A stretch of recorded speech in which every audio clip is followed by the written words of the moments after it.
top is doing keep.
Tonight on PhillyCAM Voices, the U.S. Census is coming in 2020. A great deal is at stake. See how the city of Philadelphia is preparing communities to fill out this all-important survey. An artist talks about his exposition in the University of Pennsylvania and the plight of the Mexican immigrants. Plus, the holidays are fast approaching, how the Salvation Army will be helping those in our community in need. Good evening. Thank you for tuning in to PhillyCAM Voices. I'm your host, Amanda Johnson.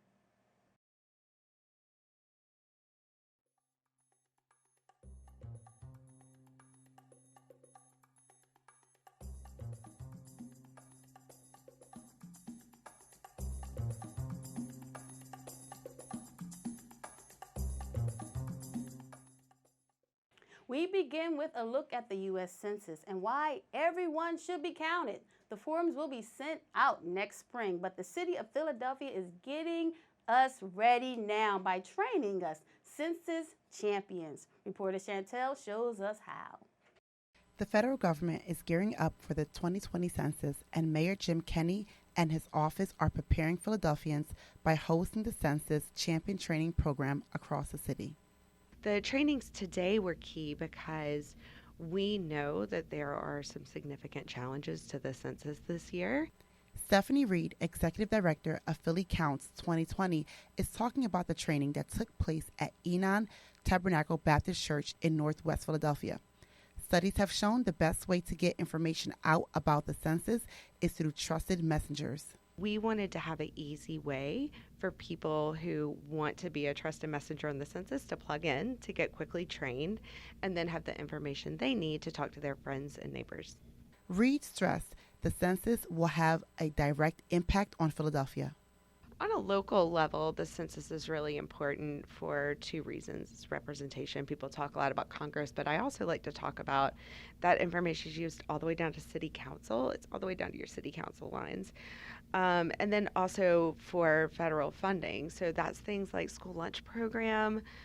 Lord knows we've been hearing a lot about facilities in the school district of Philadelphia. Those kinds of things are tied, the funding for those kinds of things are tied to census data. So it's incredibly important that we get a good census count so that we get the funding that we're supposed to for the number of people in the city. Those who attended the training received useful information about how to fill out the census, when to fill out the census, and the reassurance that their personal information will not be shared during their lifespan. So 72 years from now, people will be looking back at where we lived and where we were and all our families, which is kind of cool. But for 72 years, your information will be protected.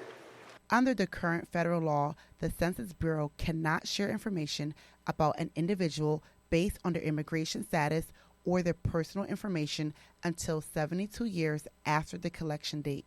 So all of us coming together in the sanctuary in order to hear about what the census are and how they impact our neighborhoods, what money we can get from them, and also that we shouldn't be afraid of it, because now, they're telling us that, and I believe it, that it's 72 years before any information goes out. Everything is secure, everything is done decently in order, and that's a very important piece that I believe all the people here is going to enjoy doing these census this year.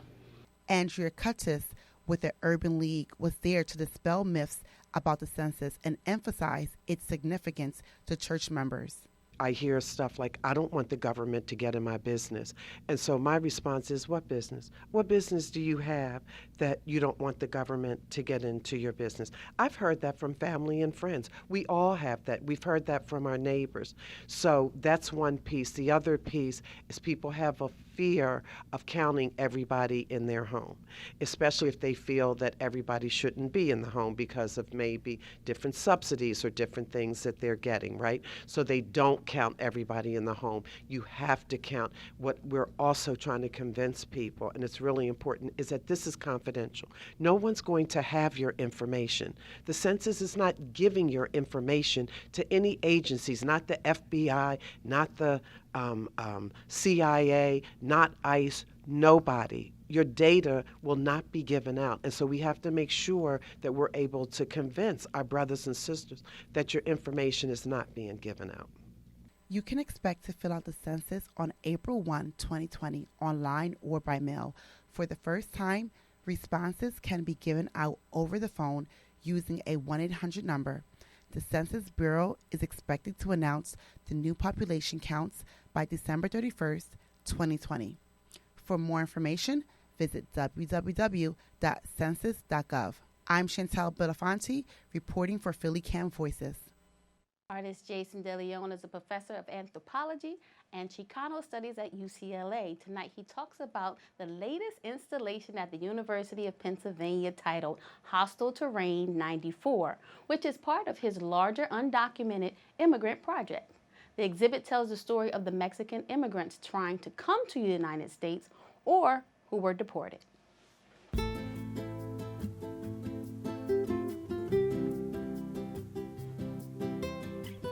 Bueno, mi papá es de México, mi mamá es filipina, entonces todos mi familia son migrantes. Durante muchos años trabajando en México, yo conocí muchos migrantes, muchas personas en México que estaban preparando a migrar o gente que fueron deportados de los Estados Unidos. Sus historias me afectaron mucho y yo decidí hace como 10 años a cambiar temas. Y un día yo dije, quizás yo puedo usar arqueología para entender las experiencias de los migrantes. Yo tengo una relación con Filadelfia que es muy larga. Yo fui a la escuela, como la prepa aquí en Filadelfia, y también yo estudié en Penn State, y también mi esposa es de Pittsburgh. Entonces yo tengo una conexión de Pensilvania que es muy fuerte. Pero también tengo muchos amigos aquí en el UPenn. El museo aquí es muy impresionante. Entonces, cuando yo hablé con ellos hace como unos meses sobre ese proyecto, me invitaron y fue una cosa muy fácil para nosotros. El gran parte de la exhibición es un mapa grande del sur de Arizona que tiene unas como etiquetas para todos los cadáveres, todas las personas que murieron en el desierto. Y aquí en UPenn trabajamos con más de 200 personas los últimos días que estaban llenando las etiquetas. Después de eso, estamos poniendo las etiquetas en el lugar donde encontraron los cuerpos. Entonces, el mapa tiene más de 3,000 etiquetas, pero cada etiqueta está en su propio lugar.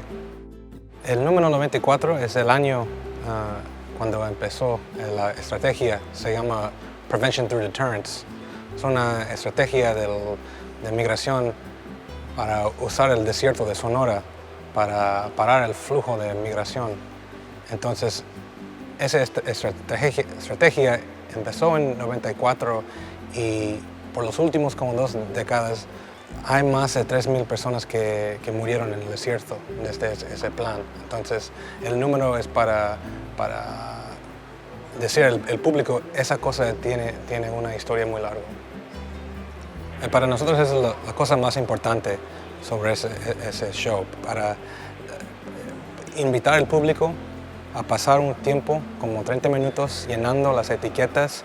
Para nosotros esa actividad, a escribir los nombres de los migrantes, es una cosa que pueden poner vida, ¿no? Por un momento, la vida de una persona en una etiqueta.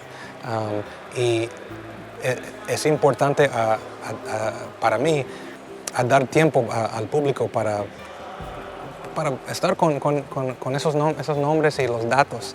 Ese es el objetivo de esa exhibición, a dar un chance al público para estar con los migrantes por un momento. A veces me parece que estoy diciendo como dos historias, ¿no? La mía y de mis compañeros, mis compañeras que yo conocí en el camino. Pero también yo creo que es importante a dar un chance a los latinos a decir sus historias o a decir sus historias de sus familias. Entonces para mí es una cosa muy personal todo. Es mi trabajo. Yo soy antropólogo, arqueólogo, profesor, pero también latino. Entonces a veces la línea entre esos dos a veces es difícil de ver. The holidays are fast approaching with Thanksgiving only a few weeks away. Joining me now is Captain Tani from the Salvation Army Division Secretary for Greater Philadelphia. Welcome. Thank you. Thank you for having me. It is a pleasure. Now, everybody sees the shield, Salvation Army. They see it everywhere. For those viewers who say, I see it, but I'm not really quite sure what they're about. Give us some information. Sure. Well, yeah, most people think when they think of the Salvation Army, they think of our bell ringers, right? And it's not unusual if I'm standing kettles, if somebody were to say to me, I'm not exactly sure what you do, but I know you do good. So let me put something in there. And, you know, we really treasure that, and we're honored by that we're trusted, you know, in that manner. And for us here in Greater Philadelphia, we have many different ministry expressions. We have homeless shelters. We have 2 family emergency homeless shelters. We have 2 senior sites. We have an anti-human trafficking program. We have an anti-human trafficking home where those who are in the life that they can go to. We do an intensive program called Pathway of Hope, where we walk alongside people in order to help them kind of overcome the barriers that they experience. We have a large education program. You name it, we do it. Our goal is just to help people to meet the need at the point of need at the time of need. And it just keeps unfolding and unfolding and unfolding. We're at the holiday season and the drives for the kettles. What should people, if they say, okay, I'm not really sure, but those that are, you know, looking and say, you know what, I've been thinking about, I do put money in there. Where does that money go? Sure. You know, I'd love to say that when a little bit of change goes in, a whole lot of change happens.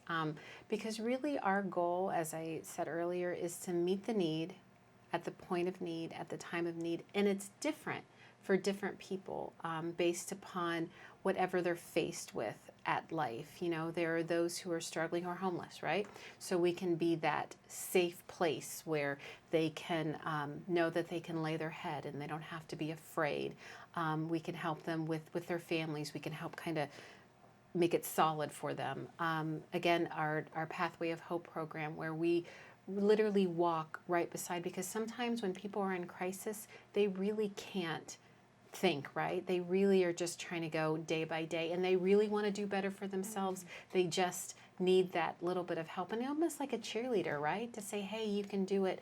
We're there for seniors, right? Who are alone, who are essentially alone, and we can be the family for them. But also you go back to the fact that even starting with children, right? Within the Salvation Army, music is so important for us to teach children music. When you teach a child music, you help them with their math skills, right? You help them with social skills, their ability to concentrate. And I always say that when a child learns music, that no one can ever take that away from them, right? And that's really critical for us. So that's just a small bit. And of course, our anti-human trafficking efforts is we're down in the Kensington area, right? We are without judgments. We're just there. We want to be, again, that safe place, and we want to be able to wrap our arms around these ladies and say, hey, it's going to be okay. It doesn't have to be like this. We can help you. And that is just such an honor for the Salvation Army to stand in the gap in that manner. And they continue to open up doors and unfold. So give us some background as far as how the Salvation Army got started. Sure. Well, William and Catherine Booth in England in 1865, they saw that there was a great need to really reach into those. At the time you had to pay to go to church. There was a pew tax, right? And they just felt like the Salvation that the church in general was not reaching into the lives of those who were struggling with, who were addicts or struggling with alcohol and that sort of thing. And so they just really wanted to reach into them and say, hey, let me help you. And they did that, and then they found that the people were being saved. They were coming to know about Christ, but the church wasn't accepting them. And so kind of the Salvation Army birthed out of that, out of a very social justice sort of thing. William Booth just believed in, you have to, soup, soap, and salvation, right? Just really reaching into those lives. And so then coming here, Philadelphia is actually where the Salvation Army first started in the United States in 1879. A young girl, Liza Shirley, right in the Kensington area, said, you know what, the Salvation Army needs to be here in Philadelphia, and the rest is history, really. That is amazing, great information. I know they were talking about the donuts at one time, like Salvation Army used to serve donuts to people and serve this, but at the end of the day, they served, and that is what it's mostly about. Now, what events do you have coming up? I think you're going back to the Kensington area. Yeah, for sure. So, of course, with it being the holiday season, we have Thanksgiving coming, and at all of our various locations around Philadelphia, we'll be doing Thanksgiving meals for the community leading up to the time. But then on Thanksgiving Day, our Tabernacle, Salvation Army, which is located on Masher Street, they will actually be going into the Kensington area right at K&A, and they'll be serving Thanksgiving meal to those who are on the streets who just, hey, it doesn't matter, right? Like, it is Thanksgiving for us all, and what can we do to bring a little bit of joy and a little bit of hope in that area? Awesome. Now, we know Christmas is a busy season for the Salvation Army. So when someone says, okay, I want to know where can I drop off toys, where are some of the locations that you guys might be located? Well, since we are in just every portion, we have 8 different facilities here in just our worship and service centers. We encourage people to go to our website, which is Sal Army, the saphilly.org, and for them to come, and they can see on our website, and they can find whatever location is closest to them. Awesome. So if somebody said, you know what, I'm hearing about the toy drive, I'm hearing about the Thanksgiving dinners, and I wanted to volunteer, what would be the process for that? Sure. Again, going to the saphilly.org website, and there's a section, there's a Christmas section, and they can click on that, and they can see various options that are available to them, and they can register. And then they can also go to the volunteer. That's if they want to be very if they want to give toys or that sort of thing at Christmas time, they can use that. And then for the volunteering, you can go. There's a section on the website for volunteering, and we'll get you set up. There's really lots of different things, and we really want to connect donors with what makes their heart sing. And so if someone wants to stand kettles and ring bells, if someone wants to provide toys, if they want to help us sort toys, it is a pretty big effort. We anticipate giving out about 30,000 toys, which requires a lot of manpower, a lot of woman power, a lot of power in general. But it's so rewarding to know that what you've done, that there won't be one child in Philadelphia who doesn't have something under the tree on Christmas morning, and that's important to us. We want everyone to feel special. Exactly. So talk to us about Giving Tuesday. So Giving Tuesday is something that happens on December 3rd, actually really across the nation.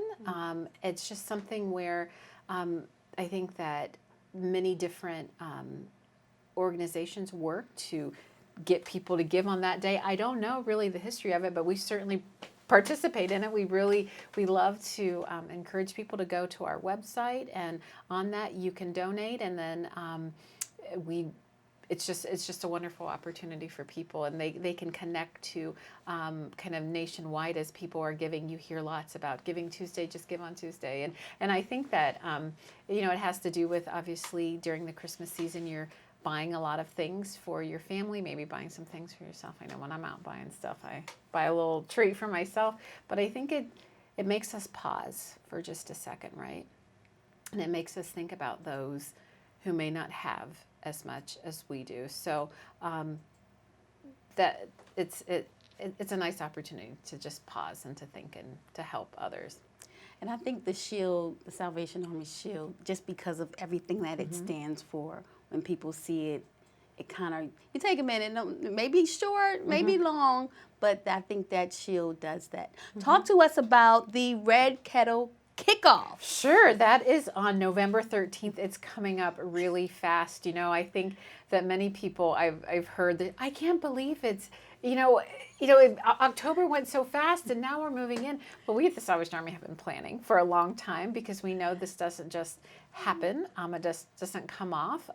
For us, the money that comes in that red kettle is incredibly important to be able to, so that we can serve people throughout the year. And it's not just Christmas time. It really is what we need to survive the rest of the year, so we can meet the needs at the point of need, at the time of need. So it's going to be on November 13th at the Bourse Market, and it's at noon. And we encourage, if people want to come out, there will be many different personalities there, and Chipper from hers, and it'll be a wonderful opportunity just for us, just to get the word out, just so that people. I think that when people see our kettle, they think they know, but it's just our ability to get it out and to say some of the things that we're saying here, that what goes in there really does make a difference in the lives of people that we serve. Sometimes Salvation Army has the Christmas in July, but like you stated, once during this Christmas season, it's really finances that are going through the year to support. So it's not just about, a Christmas season. It's about giving so that they can continue to give. Even once Christmas is over, they're still feeding. They're still providing shelter for the homeless. They're still giving that extra care. So the Red Kettle goes way past Christmas, but this is just the kickoff time. Yeah. So that people can give, and the Boris building, that people can come to and just kind of help celebrate. Absolutely, kind of just help us celebrate and kick off. It is an exciting time. I sometimes working within the Salvation Army, you start to hear bells in your sleep for sure. But when you step back and think about what's really happening there, what you just described, it's amazing how quarters, nickels, dimes, a dollar here and there from a great many people. I think that when someone puts in their quarter, they don't think that they're doing much, but when you put all that's how we've built it, right? When you put everybody together whose hearts are just moved with compassion for humanity, really, it's wonderful to be a part of that. So I know somebody's probably saying, you know what? Y'all pulling on my heartstrings a little bit. And they say, if I'm riding past the Salvation Army on my way to work, can I drop off something there? Is that possible? Oh, absolutely. If it's easier for you to go to your local Salvation Army, if not everybody uses, a credit card or what have you, we'll take whatever you have. You can stop by, you can drop it off. We'll gladly accept it. We can give you a receipt, and we're just grateful for all the little pieces that come together that really are like a chain. You know, I think of that picture of the world, and there's, you know, hands gathered together, and that's really what the Salvation Army is. We are not one person. It's not just me. It's not just the people who work with me. It's really a true partnership, and we're grateful that we get to that the community allows us to be their hands. It's a great honor. I know we're talking about the holiday season. I know we're talking about kettles and we're talking about Thanksgiving, but we always hear about kids bragging about this camp that the Salvation Army takes kids to. Can you talk to us about that camp? Oh, absolutely. So it's up in the Scranton area. It's called Camp Lador. And it is a place, to be very honest, there was a gentleman that I knew, a young man, who said to me, very real, and this will be a very real story. I asked him, so do you like going to camp? And he's from one of our corps, and he said, when I'm at Camp Lador, I don't have to be afraid about being shot. Wow. And I thought about that. Very real. He was very transparent. Just transparent, right? You know, that when he's there, he doesn't have to worry about the things that concern him at home. He doesn't have to, he just gets to be a kid. He's not taking care of any brothers or sisters, right? He just gets to be a kid. He gets to learn. There's horseback riding and boating and swimming and hiking and all the things that I can remember other kids who, they have like a little farm there and they're like, it's a cow, it's a real cow, you know, all that. And sometimes it's stuff that you can take for granted when you grow with that. I grew up in Ohio. I grew up in the country of Ohio, and so to me that was just normal. But when you've just grown up in the city, right? Like if that's all you know, it's a peaceful place for sure. Well, I am glad to hear that a lot of kids talk about it, but then there are still a lot of kids who may think that they never seen a deer. There's a lot of kids that go up there and say, that's my first time seeing a deer, my first time seeing this, my first time seeing that. So make sure you go to the website because they have activities for kids. They have activities for adults. And this is what putting money into the Red Kettle does. It takes kids to camp. Right. It funds kids to go to camp, to get away. And that is a real story for a lot of young people. They don't have to worry about where they're going to eat. They don't have to worry about if they're going to go outside, if they're going to get beat up, if they're going to do so. It's awesome. So you got to make sure that you go to the website, check out the Salvation Army, find out what the Red Kettles, where they are, where they're located. Now, as far as the Salvation Army, when it comes to activities and anything else that you have coming up? You know, throughout all of our centers are hubs of activity, right? It just doesn't pick up at Christmas time right now. We're well into our school year, after school programming, where we're doing STEM, you know, with the children. Everything that we do is very much designed. We say that we want to give a hand up, not a handout, right? We want to teach these children how to help them with their homework, right? To teach them what they're learning in school, right? We have the 21st Century Learning Center, and we're very grateful to be a part of that. But that's high standards, right? So we have to make sure that we meet that. We also have, of course, our senior programs that happen every day. We have on Wissahickon Avenue, we have our Croc Center, which is a large multi-faceted community center where we have 2 pools where we're teaching people how to swim. We're helping people with their health as well. Music is happening there as well. It's an amazing place, but that's just, you know, one of the few right things. And of course, we have our church, right? Every day, you know, we do our various Bible studies and education and that sort of thing, so that we can just, again, meet people at the point of need, at the time of need. I have had the pleasure to go to the Croc Center. They were doing Zumba outside. When you walk into the pool area, I was intimidated by the pool on the left. because I could just see myself getting out of breath because the pool was huge. But then they had the play area, so it's so much going on. And this is what the rec kettles are going towards. So just give the information one more time so that people can not miss it and make sure that they are able to get connected. Absolutely. We encourage them to go to our website, saphilly.org. If you want to volunteer, there's a section where you can volunteer. If you want to provide toys and that sort of thing at Christmas time, you can, click on the Christmas. You can see whatever location is close to you. And if you're in need, please come down and let us help you. Well, thank you so much, Captain, for your time. And thank you for tuning in to PhillyCAM Voices. Make sure you go to YouTube, Roku, follow us on Facebook, Twitter, Instagram. Even if you want to be a part of the PhillyCAM family, make sure you email us, check us out, because we would love to have you and your ideas and your creativity, and we'll see you next time.